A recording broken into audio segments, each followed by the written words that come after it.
Shindi no.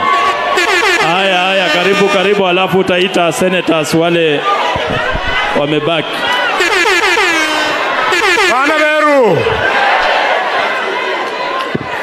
Bana beru bibutere. Mirembe bosi. Mukhae maimlai Teresa Atuko. Nende bana bobo bosi. Nibongo Songwa, nende Mheshimiwa Oparanya, Mheshimiwa Raila Odinga, Mheshimiwa Kalonzo Musyoka, Profesa ndugu yangu George Wajakoya, ndugu yangu Eugene Wamalwa, nende bihuli bandu bosi. Nimekuja hapa kwa jukumu ya kuleta rambirambi zangu na kutoa sadaka yangu kwa janga la maafa ya leo. Na nikisimama hapa ninajua niko na jukumu ya kuzungumza kama kiongozi kutoka taifa yetu ya Kenya.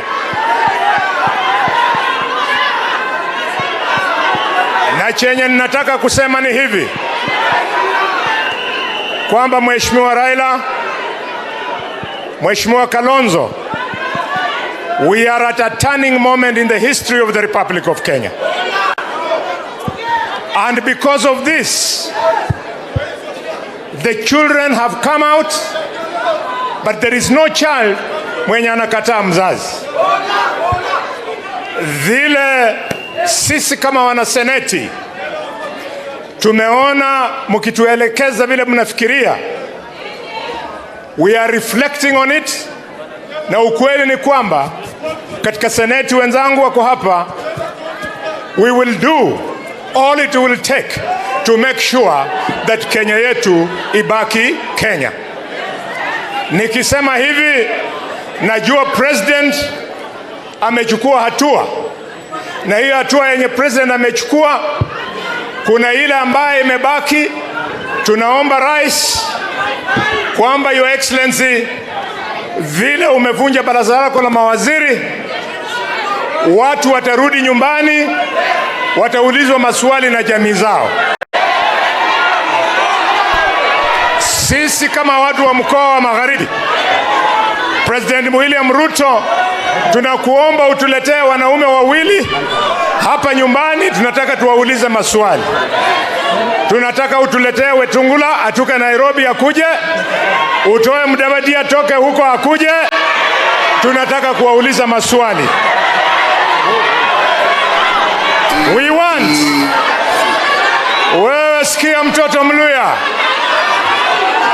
Mtoto Mluya sikia. Tunataka tufanyishe Mheshimiwa Musalia Mudavadi interview.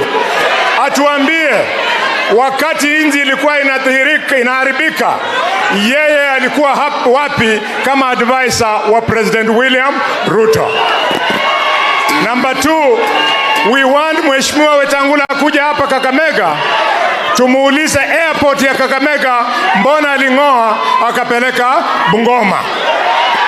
Tunataka Wetangula tuambie mbona immigration office aling'oa kutoka Kakamega akapeleka Bungoma.